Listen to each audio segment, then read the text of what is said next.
Hi everyone, Coldam here with another VOX Immortalis commentary guide. This video is for the normal difficulty of the Lich King in Icecrown Citadel. This is part 1 of 2. Check out the links for part 2. The footage itself doesn't start for about a minute into this because the footage I have recorded is a little late into the fight and I wanted time to explain some of the aspects of phase 1 before it's too late in the video. So you'll want one main tank on Lich King and one off tank for ads. In this footage, I am the off tank on the ads.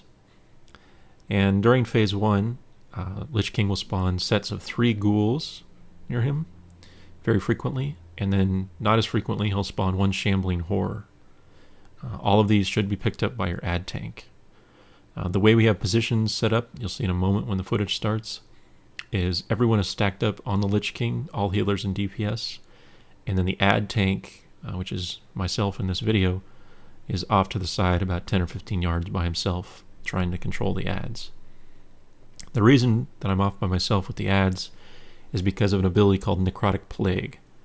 This is cast on a random raid member every once in a while, and after 5 seconds it will deal a huge damage tick of 50,000 damage if it's not dispelled.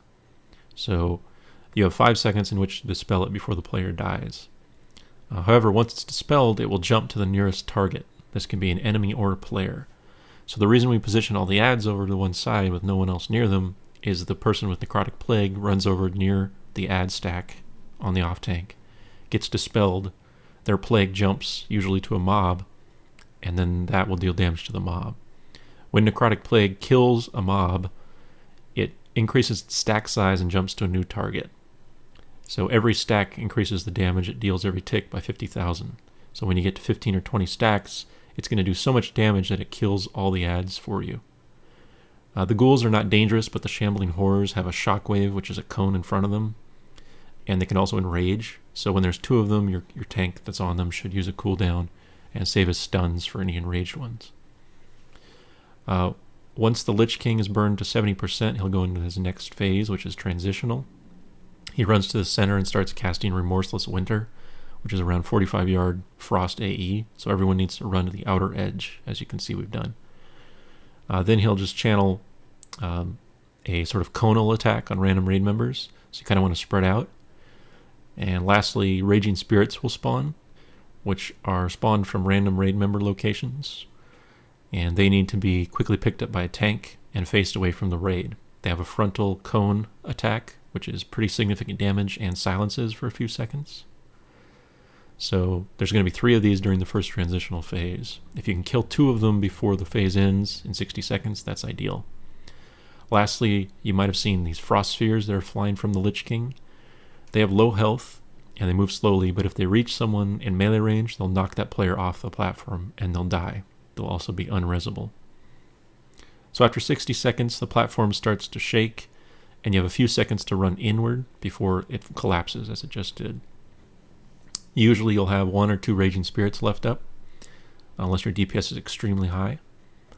So the off-tank needs to bring it in and face it away from the raid so no one gets silenced. Meanwhile, phase 2 has begun, and this is the real challenging phase. There are 2 things to watch for. The first is the Valkyr, which spawns almost immediately into the fight.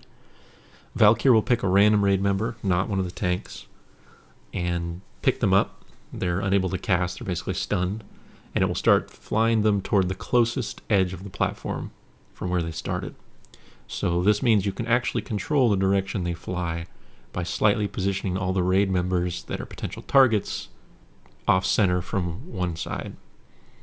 So if you stand directly in the center, it's hard to tell which direction they'll go, but if you stand just off to the side of the center, you can kind of force them to go where you want. They are stunnable and snareable up to 50% maximum.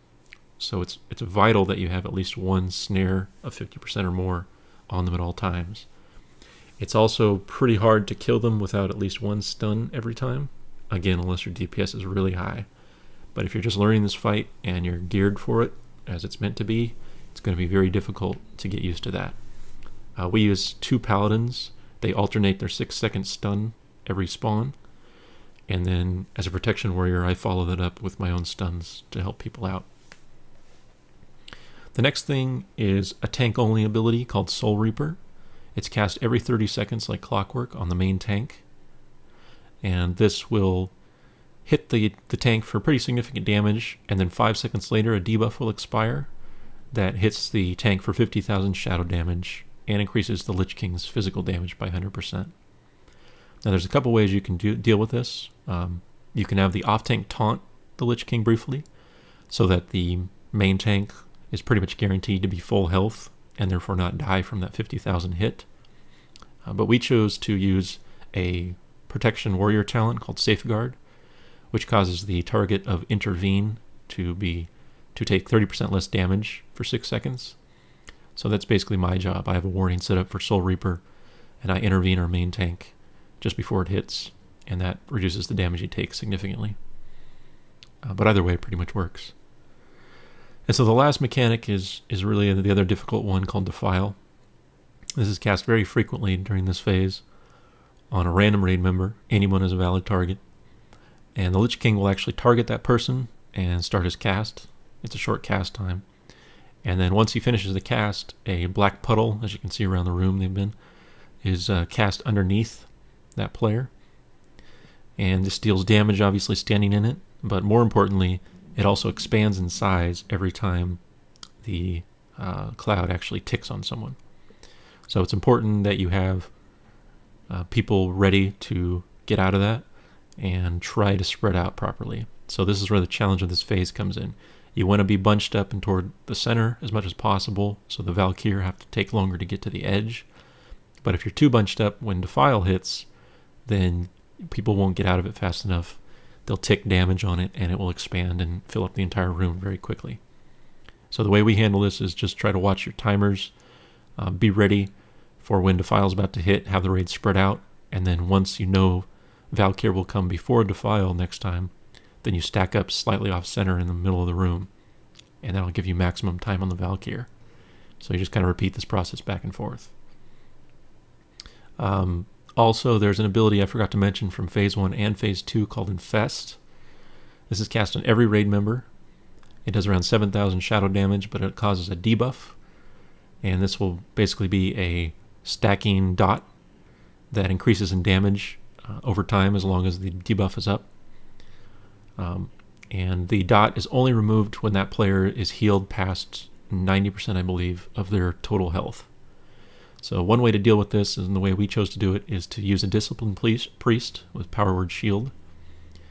And the more people that are shielded, it will mitigate the initial damage, which will then instantly remove the dot since they're already above 90% health. But otherwise you can just use main heals to do it as well. So at 40%, Lich King will go into phase, well, his second transitional phase, which actually ends this first part of our video. So again, check out the second part to see the end of this phase and phase 3.